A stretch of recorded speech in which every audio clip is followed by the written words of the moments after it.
to pay.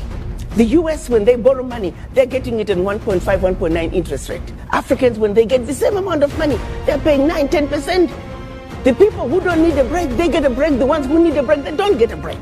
The sheer survival of the World Bank, IMF, is based on the fact that African countries and many other developing countries do not succeed. Their success is based on our failure. That has to change. And guess who can make that change? We, the children of Africa, we, the Africans, are the ones who have to say, we know your game now. Enough is enough. We're not playing it anymore. And this is where the diaspora comes in. There are more Ghanaian doctors in New York City than in the entire country of Ghana. There are more Nigerian doctors in LA than in the entire country of Nigeria. So let's be serious here. What Africa needs is capacity, capacity, capacity. And that capacity is in the diaspora. So it behooves us to bring the diaspora together.